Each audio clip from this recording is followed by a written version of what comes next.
अध्यात्म विश्व विज्ञान यूट्यूब चैनल पर आप सभी भाई बहनों का हार्दिक स्वागत करते हैं।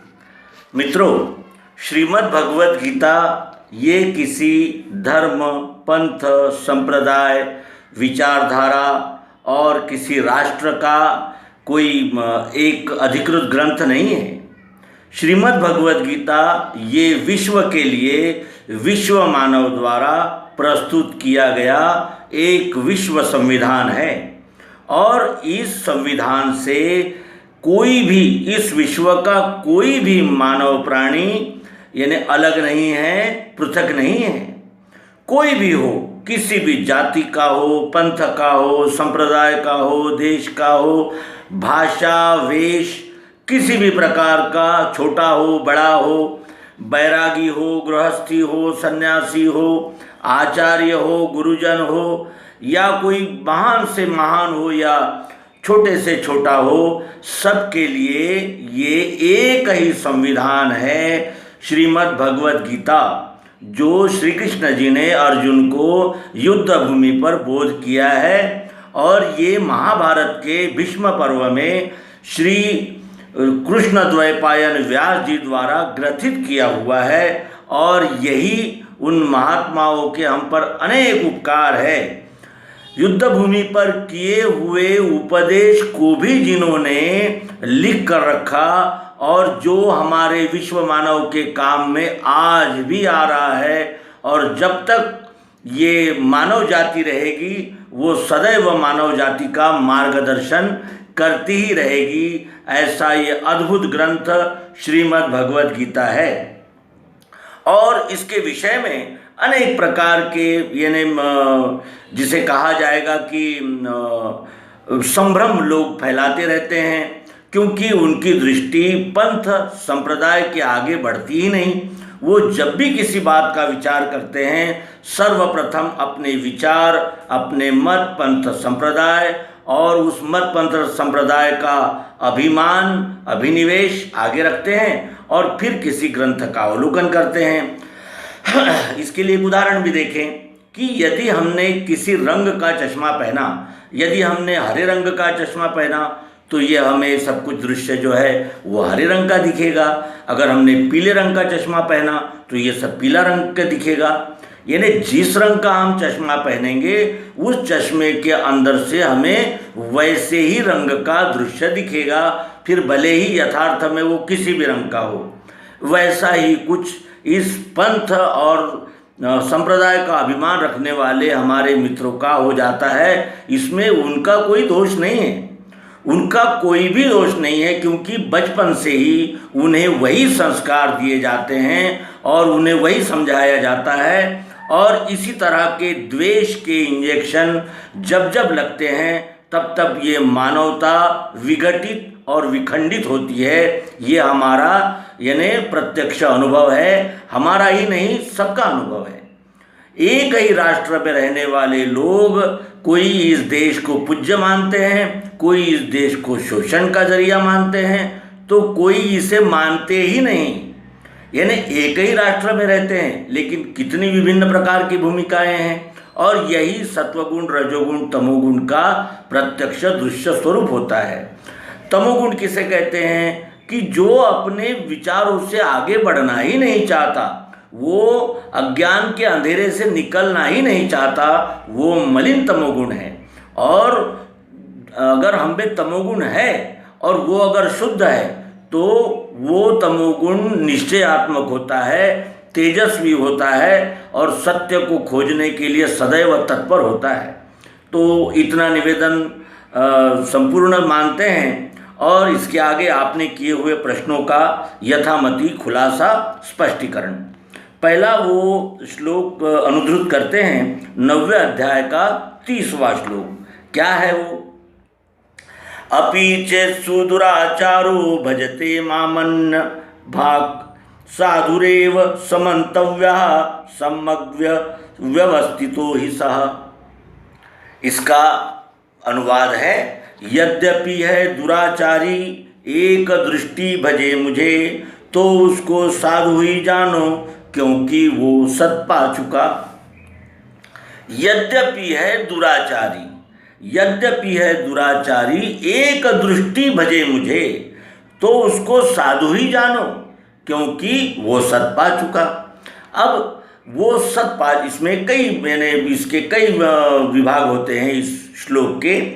यद्यपि है दुराचारी, दूर आचारी, जो आचार से दूर है, यानी कहने का आशय यह है कि उसने सत्य तो पा लिया है, सत्य तो वो जानता है, लेकिन आचार नहीं कर पाता।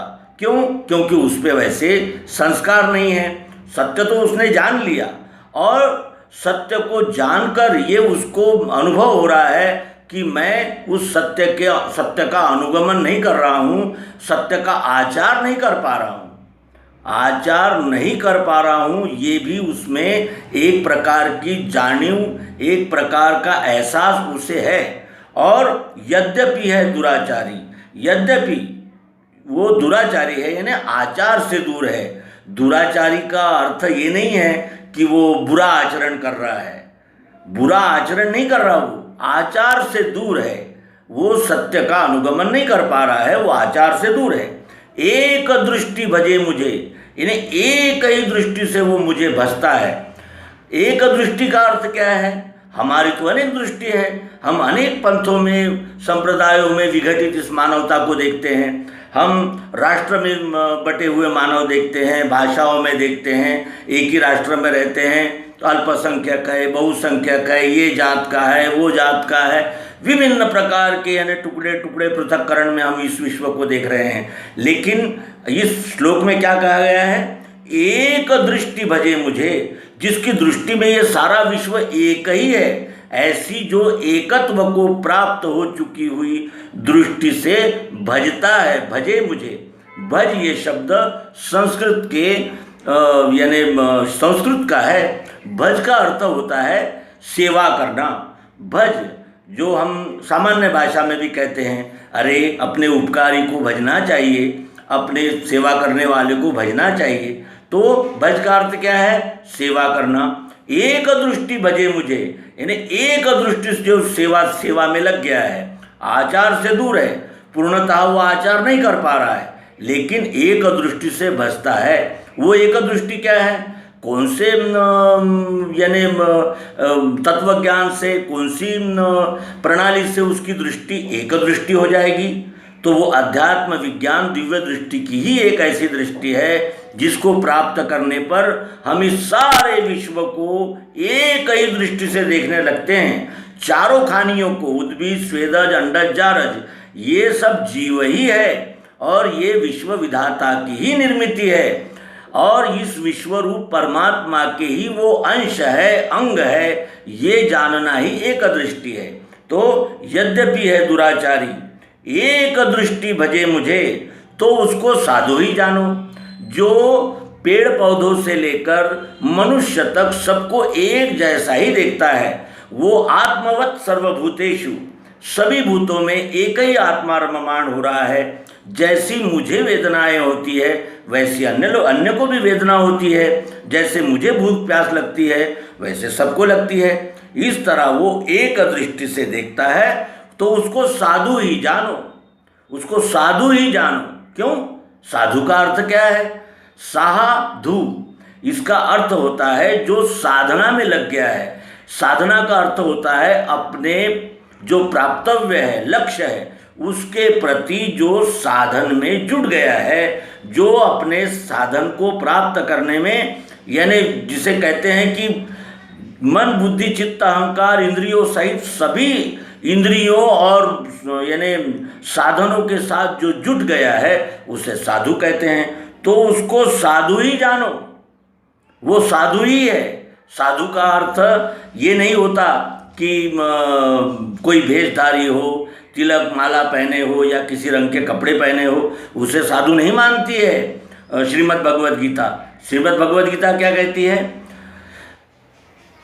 परित्राणाय साधूनां विनाशाय च दुष्कृतां धर्म संस्थापनार्थाय संभवामि युगे युगे।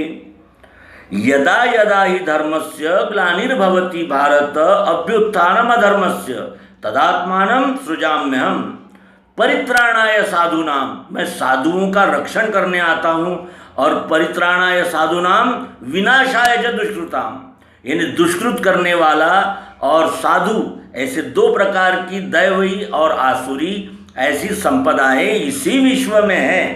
तो मैं साधुओं का रक्षण करने आता हूँ और दुष्कृतों का नाश करने आता हूँ, ये उनका मंतव्य है, उसे साधु कहते हैं। तो उसको साधु ही जानो।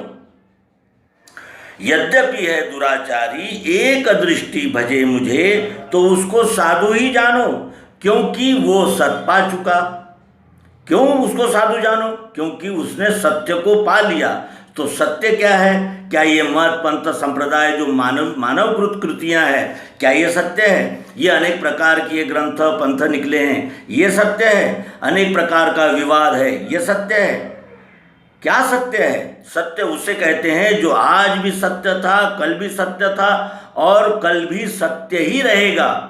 सत्य जो है, जो अबाधित होता है, सबका होता है, सदैव होता है, प्रायोगिक होता है, यथार्थ होता है, उसे सत्य कहते हैं। तो वो सत्य पा चुका। तो सत्य क्या है? क्या ये किसी पंथ का व्यक्ति कान से सांस लेता है?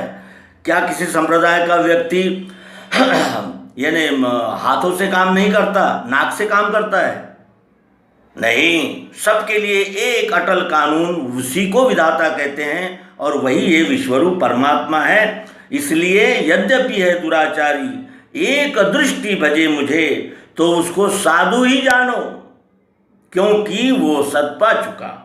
अपि चेत्सु दुराचारो भजते मामन्य भाक, साधुरेव समन्तव्यः सम्यग् व्यवस्थितो ही स।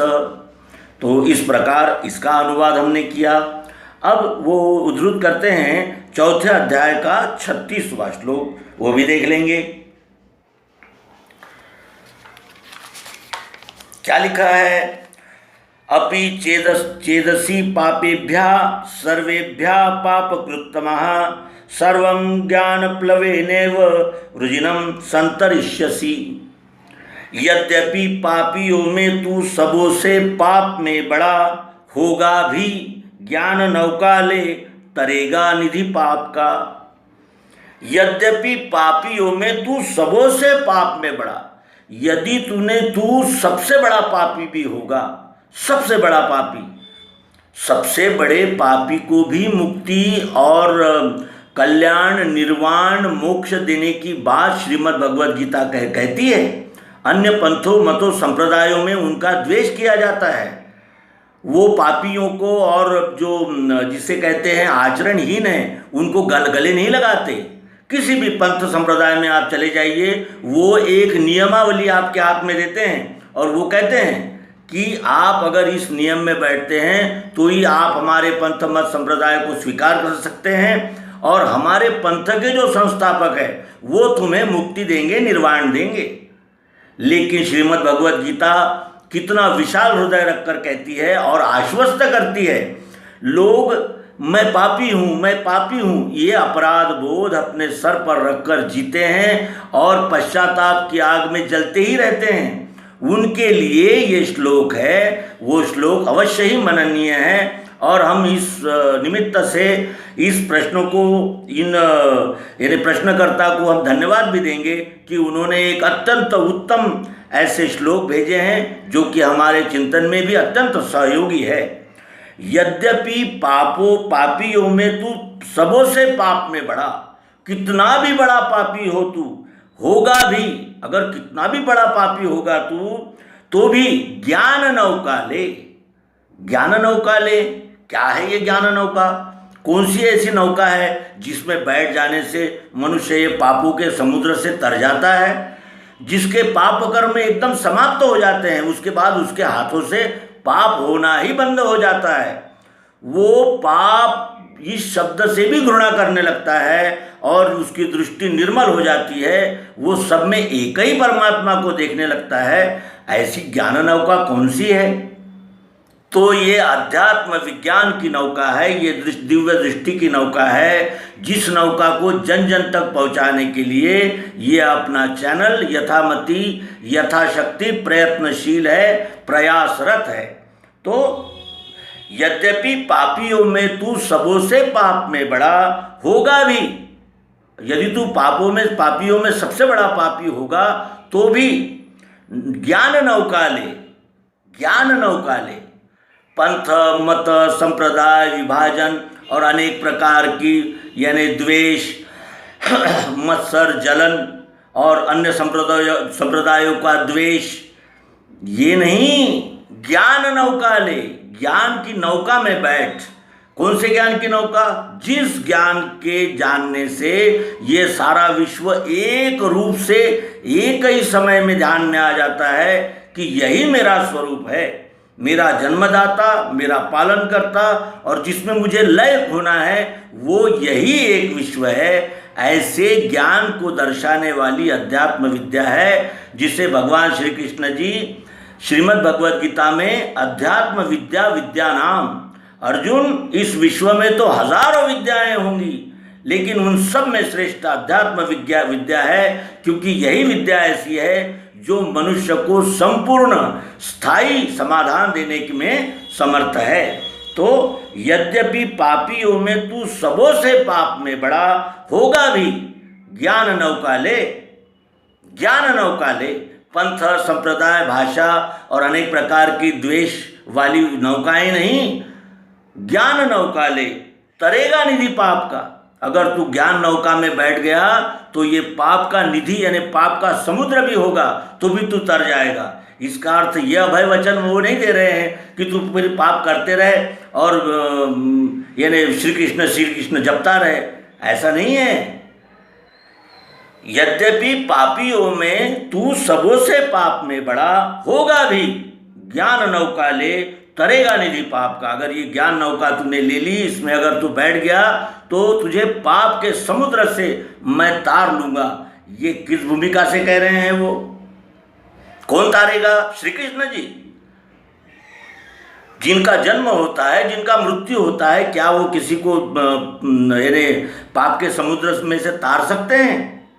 ज्ञान नौका तारेगी उसे, ज्ञान नौका ले, तरेगा निधि पाप का। ये उसका सरल अर्थ है। फिर उन्होंने तीसरा श्लोक भेजा है जिसका वो स्पष्टीकरण चाहते हैं। 18वें अध्याय का 17वां श्लोक।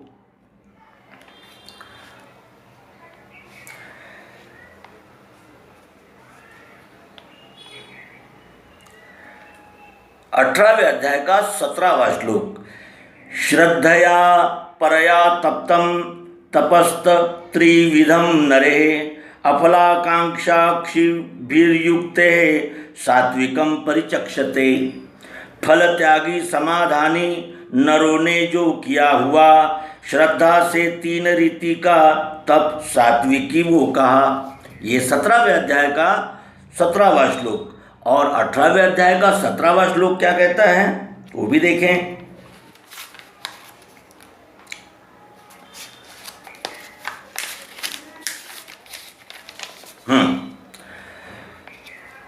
यस्य नाहं कृतो भावो बुद्धिर्यस्य न लिप्यते हत्वापि स इमान् लोकान् हन्ति न निबध्यते।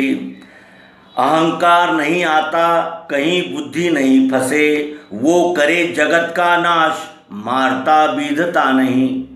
अहंकार नहीं आता। हम पाप कब करते हैं? पाप कब करते हैं? हम बुरा कर्म कब करते हैं? द्वेष कब करते हैं? जलन क्यों होती है? और क्रोध क्यों आता है? क्रोध क्यों आता है? कब आता है हमें क्रोध? जब हम विश्वरूप परमात्मा के लिए कोई सेवा का कार्य करते हैं, तब क्या हमारे मन में क्रोध आता है? हमारा अहंकार जागृत होता है? अहंकार यानी मैं जीव हूँ, ये 3.5 हाथ का शरीर ही मैं हूँ, और इसी मैं को सुख मिलना चाहिए, इसको सभी सुविधाएं और सभी आनंद, सभी प्रकार का आनंद मिलना चाहिए। ये मानकर जो अपने अहंकार में, अपने जीव भाव में स्थित होता है, उसे अहंकारी कहते हैं, और वही पाप करता है।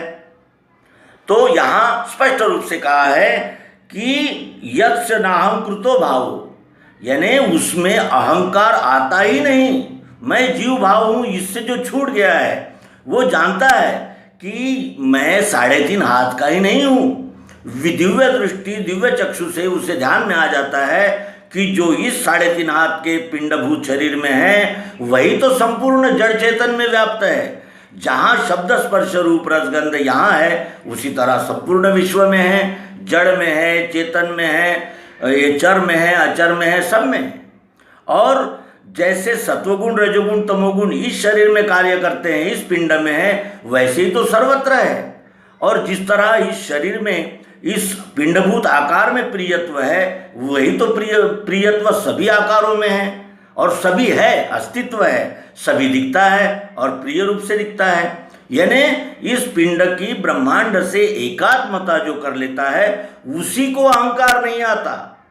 जो क्षुद्र मत पंथ संप्रदायों में लिपटे पड़े हैं, लिप्त हुए हैं, जिनकी दृष्टि दूषित हो गई है, जो केवल इस विश्व की ओर विभाजन की दृष्टि से ही देख रहे हैं, उनमें अहंकार आ सकता है। जो एक दृष्टि से इस विश्वरूप परमात्मा को जान गया, उसको कभी भी किसी भी प्रकार का अहंकार रहता ही नहीं, क्योंकि वो तो इस विश्व को ईश्वर जान लिया है उसने। अब वो किसके साथ द्वैत भाव करेगा? उसने जान लिया कि मेरा ही तो स्वरूप है ये सारा विश्व। अब वो किससे द्वैत भावना की व्यवहार करेगा, किससे छीना झपटी करेगा, किससे दुश्मनी करेगा और किसको चोट पहुंचाएगा? नहीं हो सकता ऐसा। इसीलिए अहंकार नहीं आता, कहीं बुद्धि नहीं फंसे, उसकी बुद्धि कहीं नहीं फंसती। जिसका अहंकार जागृत नहीं होता, जिसमें अहंकार नहीं आता, उसकी बुद्धि कहीं नहीं फंसती। न उसकी बुद्धि पंथ में फंसती, न संप्रदाय में फंसती, न भाषा में फंसती, न मठ मंदिरों में फंसती, कहीं नहीं बुद्धि फंसती उसकी, क्योंकि वो न्यायासन पर न्यायाधिष्ठित हो चुका है। वो न्याय करने में समर्थ हो जाता है। जिसकी भेदभाव रूपी दृष्टि निर्मल हो गई है वही न्याय कर पाता है, अन्य कोई भी न्याय नहीं कर सकता। न्याय पक्षपाती द्वैत भूमिका रखने वाला नहीं कर सकता। इसीलिए यहाँ ये कहा है कि अहंकार नहीं आता, कहीं बुद्धि नहीं फंसे। उसकी बुद्धि ये मेरा भाई है तो छोड़ दो, वो मेरा दुश्मन है तो उसको सजा दे दो, इस प्रकार की उसकी बुद्धि कहीं नहीं फंसती, क्योंकि अहंकार नहीं आता, कहीं बुद्धि नहीं फंसे। वो करे जगत का नाश, वो अगर इस जगत का नाश भी कर दे। ऐसा व्यक्ति जगत का नाश कब करता है? ऐसा व्यक्ति जगत नाश के लिए कब यानी उद्युक्त होता है, कब उठता है उस जगत का नाश करने के लिए? जब ये जगत विश्वरूप परमात्मा को न जानते हुए विश्वरूप परमात्मा से ही बैर करने लगता है, तब उस जगत का नाश करने के लिए वो उद्युक्त होता है। अब इसमें दो शब्द आए हैं, विश्व और जगत। विश्व क्या है? ये संपूर्ण है, ये विश्व है। इसमें कोई छोटा नहीं, बड़ा नहीं, मेरा तेरा नहीं, कुछ भी भेदभाव नहीं, एक दृष्टि से जो दिखता है वो विश्व है। और इसी विश्व में ये मेरा पंथ है, वो मेरा देश है, ये मेरा भाई है, वो मेरी बहन है, इस प्रकार का जो मेरा मेरा दिखता है वो जगत है। तो वो करे जगत का नाश। ऐसा जो अपनी स्थिर भूमिका में बैठ गया है, विश्वरूप परमात्मा को जानकर वो विश्व भूमिका में जो स्थिर हो गया है, वो करे जगत का नाश, मारता बीधता नहीं, क्योंकि वो भेदभाव और मेरा पराया ऐसा करके वो नहीं कर रहा है, तो वो समग्र की भूमिका लेकर कर रहा है। जैसा भी इसका एक उदाहरण देखेंगे। अब ये सारा विश्व चाइना का विरोधी हो गया है और चाइना पर टीका टिप्पणी कर रहा है। कई लोग उससे होने वाले कॉन्ट्रैक्ट कैंसिल कर रहे हैं। क्यों? क्या चाइना से किसी की पर्सनल दुश्मनी है? क्या उसने किसी का पर्सनली बिगाड़ा है? अरे उसने विश्व के लिए आपत्ति ला दी है। कोरोना नाम की एक विषाणुजन्य अत्यंत भयानक बीमारी संपूर्ण विश्व में फैला दी है। उस बीमारी को निर्माण किया है, प्रसारण किया है, इसीलिए तो चाइना का सभी द्वेष कर रहे हैं। तो क्या द्वेष करना उचित नहीं है? क्या द्वेष करना उचित नहीं है? क्या उसका यानी ये जो ऐप्स पे बंदी लगा रहे हैं, ये जो आर्थिक उसकी नाकाबंदी कर रहे हैं, क्या ये गलत कर रहे हैं? तो वो करे जगत का नाश, मारता बीतता नहीं। अब इस अन्य राष्ट्रों पर कोई ये कह सकता है कि आप पक्षपात करके चाइना के साथ में ऐसा व्यवहार कर रहे हो? नहीं। क्यों? क्योंकि अब वो अहंकार की बात रही कहाँ, वो जो कृत्य का ही पर प्रतिफल देना है। इसलिए वो यानी यानी अहंकार नहीं आता, कहीं बुद्धि नहीं फंसे, वो करे जगत का नाश, मारता बीधता नहीं, वो मारता नहीं, वो यानी हिंसा नहीं कर रहा है, वो बीधता नहीं है। क्यों? क्योंकि वो अहंकार से नहीं कर रहा है। यानी अहंकार से करना यानी मेरे वैयक्तिक हितों का यानी रक्षण करने के लिए जब मैं किसी पर आक्रमण कर देता हूँ तब वो अहंकारी कृत्य होता है। और वही कृत्य जब मैं इस विश्वरूप परमात्मा की सेवा के लिए करता हूँ तब वो वैश्विक कृत्य हो जाता है और वो यानी उसमें उसको पाप नहीं लगता। यही है इसका मंतव्य। पुनश्च एक बार इस श्लोक को देखेंगे। यच्च नाहं कृतो भावो बुद्धिर्यस्य न लिप्यते हत्वापि न इमान् लोकान् न हन्ति न निबध्यते।